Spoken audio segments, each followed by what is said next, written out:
really excited about this team. I'm really excited about Achane, what we could see from Tua. The last season was supposed to be the year that Mike McDaniel and the Dolphins finally made it over the hump, right? Captured their first playoff victory since 2000. Yikes. After all, first 2 seasons with Tua Tagovailoa and company produced 9-8 and 11-6, okay, respectively. Now, this was fueled by the league's 6th-ranked scoring offense. Unfortunately, another early season concussion for Tua largely doomed the offense from the start. As winning 6 out of their final 9 games still wasn't enough to snap the Bills' 5-year streak of the AFC East Championship, right? Okay. Last season was anything but typical compared to what Miami has experienced under McDaniel. 22nd in points per game and 10th in points per game against. Okay. While there are some new faces around here, we've seen the Jalen Ramsey trade, the Jonnu Smith trade, Micah Fitzpatrick. Does he fix the defense? No. Come on, let's be honest about it. Micah Fitzpatrick is he may end up being in his prime, maybe a couple years after, but again, it's a one-man show over there. Okay, it's not like we have Pittsburgh where he's surrounded by a good supporting cast. Is Tua a viable starting fantasy quarterback in 2025? We've seen Tua be both really good and really bad during his 5-year career, but 2024 was actually on the better side of things in terms of EPA per dropback. Okay, while Tua's raw yards per attempt, which was 7.2, reached a 3-year low, he completed an NFL high 72.9% of his passes and posted the lowest interception rate during his time with McDaniel, throwing a career best 52% success rate, fueled by plenty of, lower ADOT targets like Devon Achane and Jonnu Smith. But, Tua still largely had this offense humming. Just look at their ranks when he came back from week 18 to week 16. Okay, when he got back in the lineup. Okay, in that time frame, week 18 to week 16, they were 10th in points per game, 3rd in success rate, 5th in EPA per dropback. All those numbers on the offense improved, guys. Okay, the involved fantasy points per game. He was quarterback 14. Weren't quite what we saw in 2022, which was quarterback 10. But they were actually an improvement on 2023, which was quarterback 19. Okay?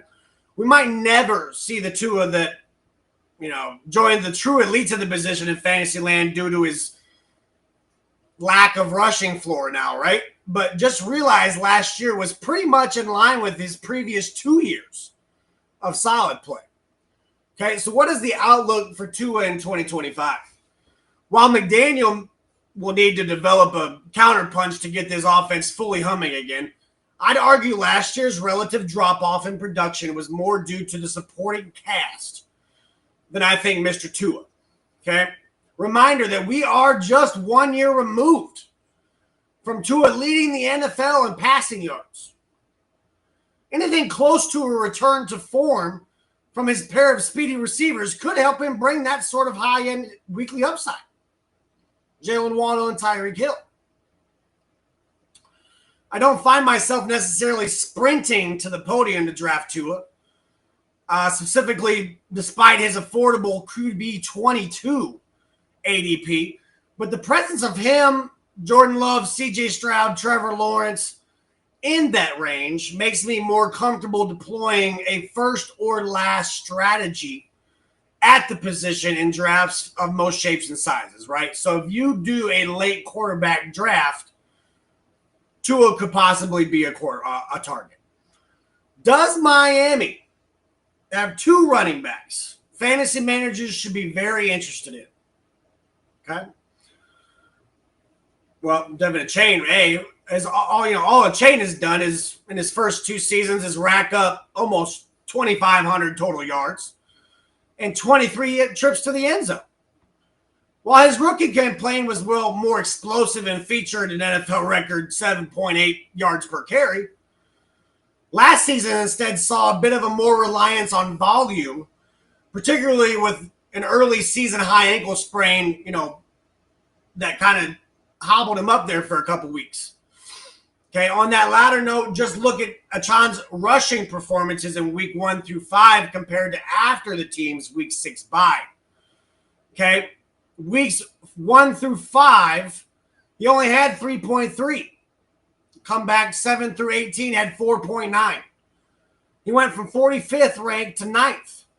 Okay, getting Tua back under center also helped these matters, right? Particularly in the passing game, where Achane made a huge leap forward. Overall, a whopping 58% of Achane's fantasy production came through the passing game, which was easily the highest mark of any top 20 running back last season. Note that this production was unique relative to other players at the position, as the rising 30-year talent racked up 34 receptions when lined up from the slot or out wide. Now, this was 15 more than second place Alvin Kamara at 19. Ultimately, only Jahmyr Gibbs, which is 65%, finished as the top 12 PPR performer in a higher percentage of games than Achane last year among all running backs. There's less depth chart competition to worry about now than ever that Mostert's gone. Don't be surprised if the running back 6 in PPR points per game during the past 2 seasons again puts forward what kids might call an elite fantasy campaign. Okay, well, then there's Jaylen Wright, who landed on my list of underrated veteran winners. While Wright didn't exactly boom in his rookie year, he deserves credit for finishing first among Dolphin running backs in yards after contact. Okay? He also was first in tackles avoided per carry at 23% and an explosive run rate at 10%. Yes, this still didn't result in much work or fantasy fireworks in 2024, I may add. But also, yes, the Dolphins largely refrained from adding any sort of meaningful competition this entire offseason. Okay? Now consider these things. They released Raheem Mostert. He went to the Raiders. Okay? They did not re-sign current free agent Jeff Wilson. The only free agent addition was career backup Alexander Mattison on a tiny 1-year, $2 million deal. Okay? And then they waited until the 6th round to select Ollie Gordon. Now, Gordon is more interesting than your usual day 3 pick, I will admit, due to his plus size at 6'1", 226.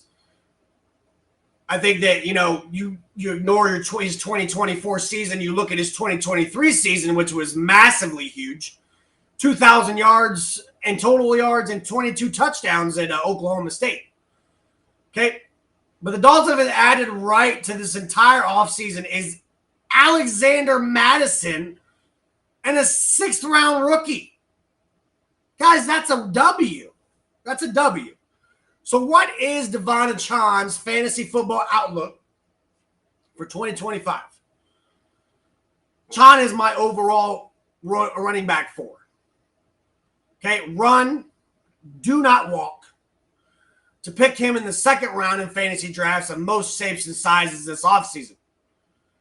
Meanwhile, Wright is currently going in this round 16 of most dynasty drafts, and I love this price tag for someone with an outside chance for just standalone flex value. And, well, sky-high handcuff value should Achane ever miss any action, right? Can Tyreek Hill and Jaylen Waddle regain that high-end fantasy value, okay? It was almost shocking how much the Dolphins' passing game strayed away from its wide receivers last year. But can you really blame them? Now, these are the passer ratings when targeted in 2024. Listen to this. Jonnu Smith, 121.2. Devon Achane, 119.2. Then we go to Tyreek Hill at 97.1 and Jaylen Waddle at a whopping 90.6. Okay? Jonnu Smith was 7th all among tight ends and 2nd among all running backs for Achane, as Hill and Waddle finished almost outside the top 50 in wide receivers. Okay? Tyreek and Waddle were really mediocre in yards per route run, 38 and 53rd, respectively. Targets per route run wasn't even better. Okay? The former wide receiver did battle a wrist injury throughout the season, right? But it's tough to fully blame that on his performance, considering Hill was only charged with 3 drops all year. The latter talent was seemingly healthy for most of the year before missing for weeks 16 and 17 with a knee injury. Unlike with Achane, we also didn't exactly see either wide receiver get back to balling once Tua was under center. Tyreek was the wide receiver 24 with 14.6 points per game in weeks 8 through 16, while Waddle was the wide receiver 39 in that stretch before suffering his aforementioned knee injury. Okay. While this offseason has been a bit of a crazy one for Hill, given off his off-field issues, right? Interesting social media posts, whatever it is. The team's relative lack of investment in new wide receivers, with the exception of touchdown scoring extraordinaire Nick Westbrook and Achane, almost certainly locks up the Dolphins duo into more big-time workloads. Now, this is reflected into the Fantasy Life projections, which have Hill 11th among wide receiver in targets and Waddle 24th. Okay, now these both cleared their 2024 totals, so we'll see. Hill carries the 4th highest PPR projection among all wide receivers. Waddle is 21st. So it's tough to explain why 2024 was so rough for both, but then again, maybe we're just overreacting to a one-year sample when the previous 2 seasons, were pretty damn good for both. Affordable early ADP for Hill, which is wide receiver 15, and Waddle wide receiver 32. Make sure it seems like this is a good chance to buy both players closer to their floor than their ceiling. Okay? So what is the outlook for both wide receivers in 2025? It's fair to be wary of Hill, considering the offseason and the reality that the 31-year-old veteran typically didn't thrive at the position. But then again, we are literally just one season removed from him leading the league in receiving yards at almost 1,800 and 13 touchdowns. A similar sentiment is true for Waddle, who remains as very good company among wide receivers to record 1,000 yards in the first 3 years of his career. Ultimately, I'm drinking the bounce back Kool-Aid and moved both up in my rankings upon writing this preview. I get not pulling the trigger on them every draft. I get that. But we're still looking at 2 target hog wide receivers with a tantalizing history of putting up big-time fantasy numbers. Even if last season didn't exactly feature either player putting up their best foot forward, right? Now, we can sit here and we can talk about Jonnu Smith, right? We had written this before, so we're going to go ahead and add in Jonnu Smith for here. But we're going to add in a little bit of a twist, right? We're going to add in what he does for the Pittsburgh Steelers. Okay, what do we grade this trade as? And I think it does. I think it hurts. I think it hurts the Miami Dolphins. Okay, As we had talked about, he had the top passer rating as a target in Miami's offense last year, and I think you took away a weapon for Tua. Okay, now what did they replace that with? Now they did replace that with Darren Waller. But what do we think we're going to get, guys? I mean, do you guys think we're going to get a 2020 Darren Waller and like in his prime, top of the shape of his career, he's going to come out and give you 1,200 yards and 8 touchdowns? Come on, man! Like the guy's been in a rapping career the whole last year. I mean, the guy got signed by the Dolphins, and he had to write a whole brand new song about how he got signed by the Dolphins. Come on, let's be real here, man. Like, if we think that Darren Waller is going to be on any level of what Jonnu Smith was last year for the Miami Dolphins, I just don't see it, guys. I really don't. Okay? How unique is this Dolphins offense when it comes to pre-snap motion and play action? I read up on this. This is very interesting. McDaniel has largely made a habit of pushing all the easy schematic buttons during his 3-year run as the Dolphins head coach. Miami has ranked inside the league's top 5 offenses in both pre-snap motion and play action rate each and every season since 2022. Okay? Of course, things didn't go smoothly without Tua under center last year. Actually, they went pretty horribly. But hey, maybe Zach Wilson can provide a higher floor than former Pro Bowl quarterback Tyler Huntley did last season if disaster strikes again and Tua goes down. So, what is the bold prediction for the Miami Dolphins in 2025?